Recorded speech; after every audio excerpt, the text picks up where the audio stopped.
kemarin kamu kan udah wisuda. Kalau satu kata yang bisa menggambarkan perasaanmu apa gitu? Satu kata ya Ya, bahagia kalau cuma satu kata. ya pastinya kita akan melangkah ke jenjang berikutnya dan penuh dengan semangat gitu ya, gampangnya Ya, gitu.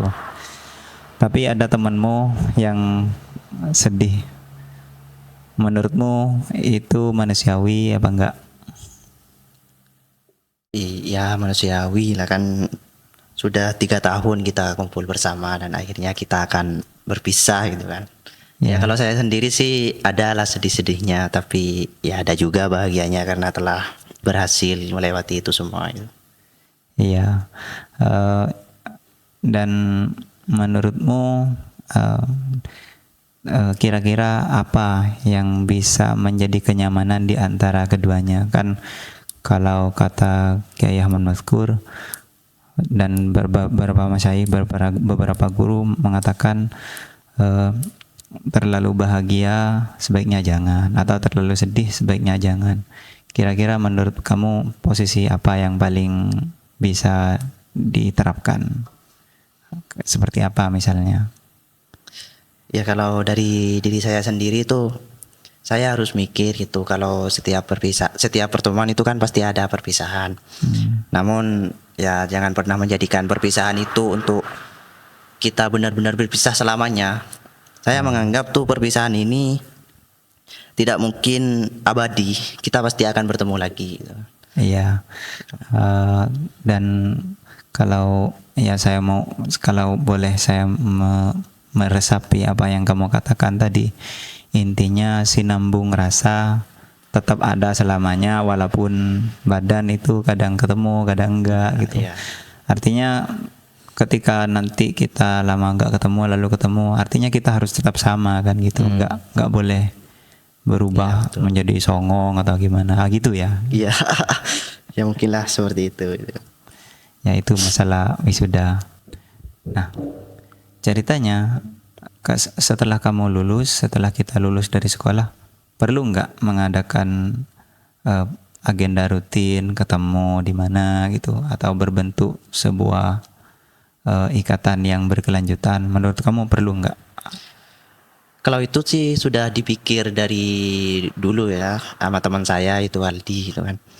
Kalau sebisa mungkin kita sebagai alumni tuh seenggaknya setiap bulan kumpul di rumah siapa gitu, agendakan dulu. Kalau sekarang di rumah saya, mungkin bulan depannya di rumah Aldi, bulan depannya di rumah Rama gitu seterusnya. Pengennya gitu. Iya, eh, saya bisa dibilang iri dengan cerita yang atau keinginan yang seperti kamu bilang tadi. Soalnya sejauh setelah saya lulus sampai sekarang, kalau memang mau berbicara hanya melalui perasaan itu sulit.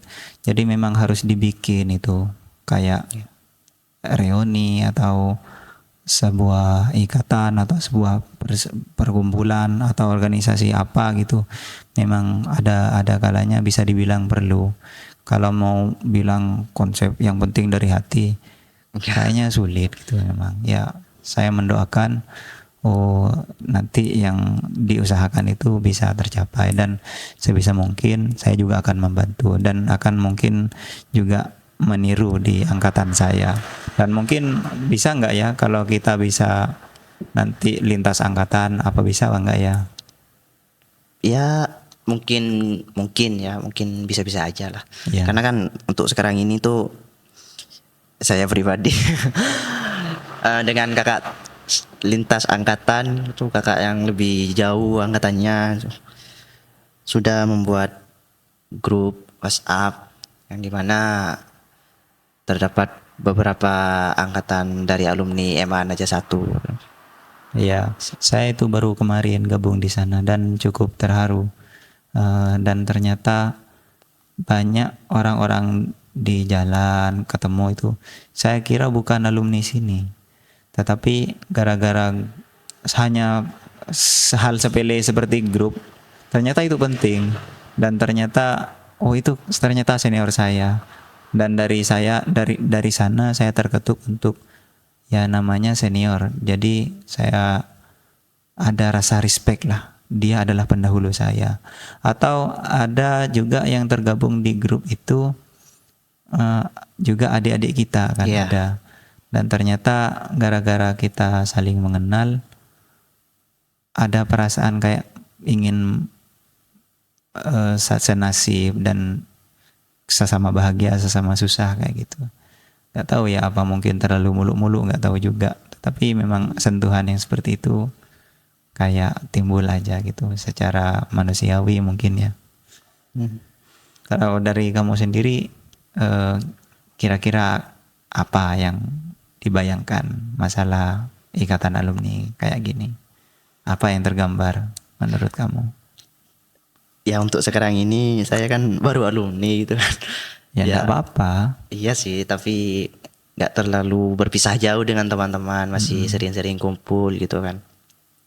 Untuk memikirkan jauh ke depannya itu nggak terlalu apa ya, tidak begitu merasakannya gitu. Oh ya ya, Ya. anggaplah jam terbangnya masih kurang kayak Iya. gitu. Kalau dari saya yang sudah cukup berumur, apa ya?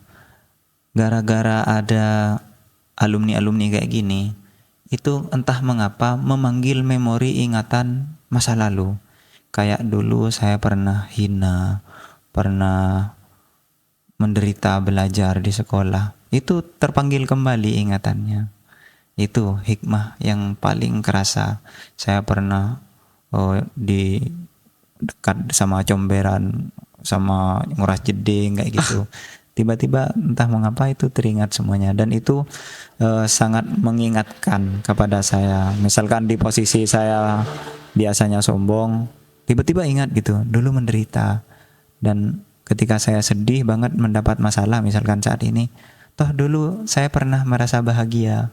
Dari yang seperti di awal pembahasan tadi, antara mana yang harus sangat bahagia dan sangat sedih, itu bisa lebih ketemu di mana titik nyamannya, titik enaknya. Dan dari titik tenang dan stabil seperti itu, maka ada banyak manfaat lagi yang bisa dikejar. Itu kalau saya. Mungkin kamu nanti juga akan kayak gitu, mungkin. Tapi nggak tahu juga ya, tiap orang kan nggak sama, antara aku sama kamu kan nggak sama gitu. Tapi kalau dipikir-pikir tuh agak takut juga gitu kan. Takut ke depannya kita kan hubungan di kelas pun cukup renggang gitu. Ya saya takut nanti di lain hari atau ya di masa yang akan datang ada beberapa teman yang sukses, kemudian kita kumpul dan seolah pertemanan kita yang dulu tuh berubah gitu. Kalau yang kayak makin ya sombong, mungkin takutnya sih, semoga ya enggak lah. Pengennya tuh kalau udah kumpul itu seolah-olah benar-benar sama rata gitu.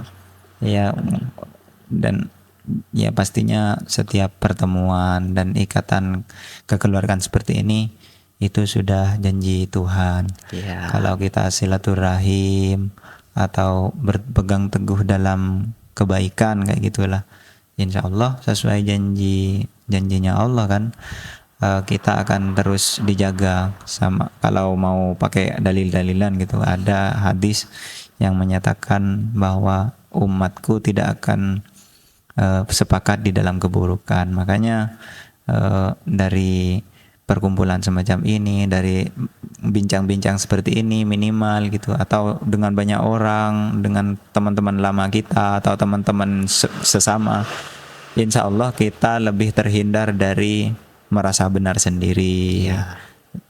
Bisa mendeteksi banyak hikmah dari teman-teman kita.